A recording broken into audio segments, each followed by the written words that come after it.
Let us support with the scriptures. Number 1, Matthew 6:14-15. For if you forgive other people when they sin against you, your heavenly Father will also forgive you. But, hindi ko po salita ito mga kapatid. Ang maganda po dito sa aking babasahin ay hindi po apostol ang nagsasalita. Hindi lang alagad na nagsasalita.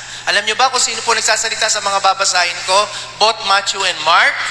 Magkaiba ng nagpapatotoo, magkaiba na nagkikwento, pero same thought ng sinasabi. Walang ibang nagtuturo't nagsalita nito, kundi ang ating Panginoong Yesus. Basahin natin. For if you forgive other people when they sin against you, your heavenly Father will also forgive you. Pero pag hindi ka nagpatawad sa iba, ang tatay po natin will not forgive your sins. Saan ka kukuha ngayon ng confidence na every time we pray, every time we worship, every time we go to church, is we are forgiven? Saan tayo kukuha ng confidence? Hindi ka pa pala nagpapatawad? Pagpasok natin dito, may mga maliliit na teritoryo doon ni Satanas, galit, tampo, ayan na naman si kapatid, nakita ko na naman, siya na naman ayan na naman, may utang sa akin, hindi ako nabayaran, laki-laki, ayan na naman yung nagawa, nagsalita, hindi niya, pag nagsasalita yan, nakakairita talaga, hindi ko talaga kaya presensya yan, siya na naman yung sige lang. Papayagan mo ba na yung malilit na teritoryo na yan maging cancer sa loob ng ating katawan? Kung ika'y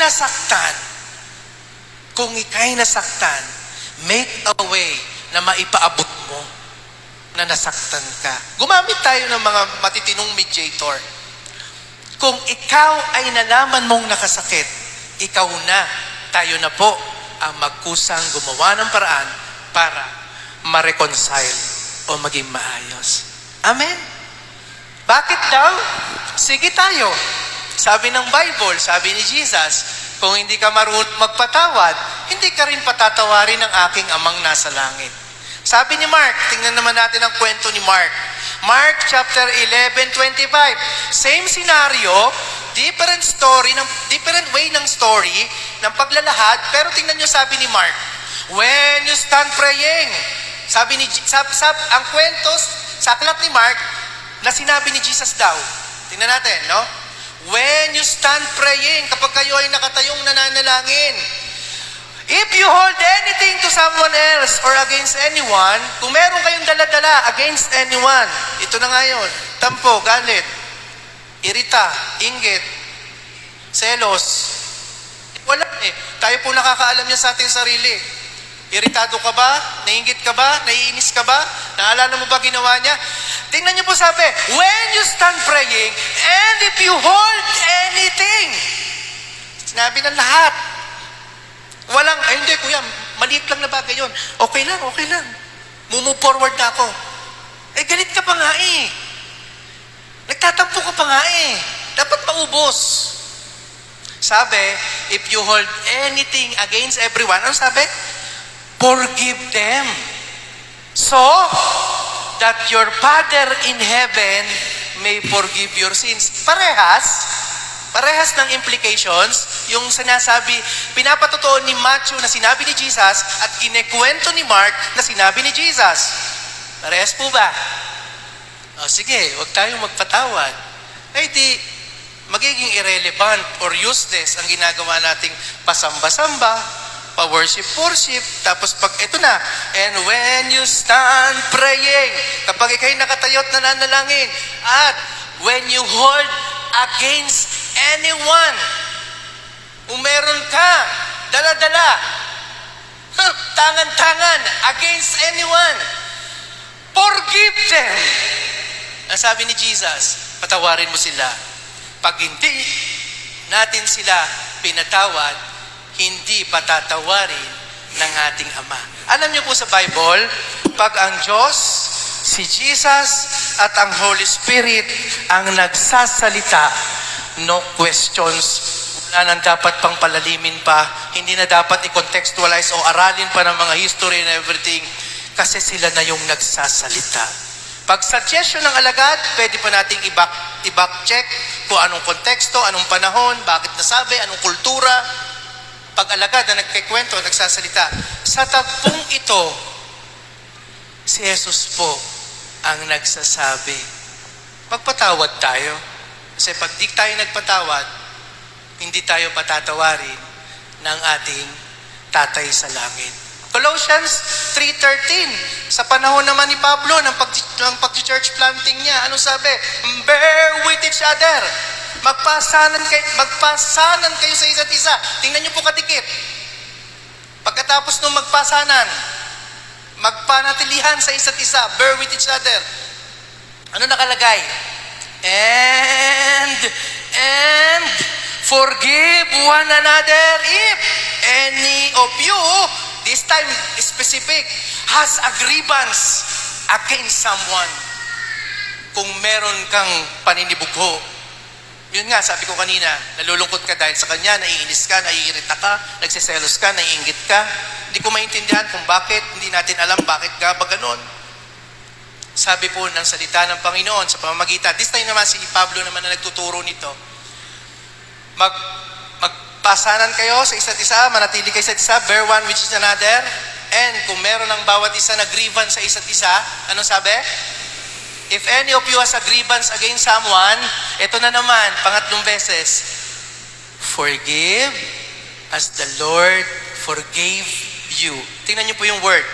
Forgive as the Lord forgave you. Kung tayo nga, sa kabila ng ating kamalian, kahinaan, hindi na tayo talaga laging maging kalugod-lugod kay Lord, ay nagagawa ng Ama na sa pamamagitan lang ng pakikipagrelasyon sa atin kay Jesus ay nagiging malinis tayo at matuwid. Minamahal tayo ng Diyos, napapatawad tayo. Anong sabi po dito? Forgive kung paano tayo napatawad ng Panginoong Diyos. And lastly, Ephesians 4:32. Tingnan nyo, sa church naman ng Ephesians niya ituturo to. Si Apostol Pablo din. Tingnan nyo naman to. Tingnan nyo po kung paanong magkakaibang panahon, magkakaibang simbahan, pero isa ng tinuturo. Sabi po ng Ephesians 4:32, maging mabait ka't mahabagin, be kind and compassionate sa isa't isa. Ito na naman, kadugtong na naman. Forgiving each other just as in Christ God forgave you. Siguro naman, mga kapatid, sapat na yung 4 na verses na yan para makumbinsi ko po kayo sa laban ng buhay na ito, napakahalaga para maging immovable, para maging matatag, para maging, hindi pa bago-bago, para maging matapat hanggang dulo. To gain that kind of anointing, we should forgive. Pikit po tayo sandali. I want you to deal with the Lord at least 1 minute. Sige po, mention if you recall names, events, situations in life that needs forgiveness. Kung kayo naman po ang nakagawa ng mali, make a way, hingi ng guidance sa Holy Spirit para ma-reconcile na po kayo. Tandaan po natin ito. Hanggat hindi tayo marunong magpatawad, hindi tayo makakahantong sa paglimot at hindi tayo makakaabante. At papayagan lang natin ng papayagan na makalikha si Satanas ng maliit na teritoryo na palaki ng palaki sa loob ng ating mga katawan. Sige po, take time to ask forgiveness or to recall names or events in your life. Pero kayo na po ang mag-deal kay Lord, kano nyo po i-reconcile at aayusin. Hallelujah. Oh Father, Ama, tulad po ng tinuro ng iyong buktong na anak na si Jesus, mahina po kami, marupok po kami, hindi po kami magaling sa lahat ng bagay. Minsan unaware kami, minsan hindi namin sinasadyang maging ganun kami. Kaya kung meron po kaming nasaktan, nagawa ng kasalanan, mali, nalungkot ka, nagalit ka sa amin, patawarin niyo po kami at nagre-release din po kami ng kapatawaran sa mga nakagawa sa amin ng kasalanan.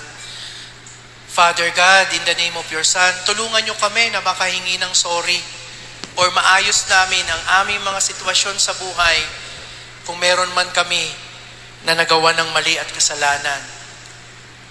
Sa magulang, sa kapatid, sa bayaw, sa hipag, sa pinsan, sa katrabaho, sa kanegosyo, kung kanino man, Panginoon, kami nagkakasala sa oras na ito, paki-evaluate niyo po ang aming buhay at i-lead niyo po kami, Banal na Espiritu Santo, na mahantong po, matutunan po namin na magpatawad para makalimot po kami.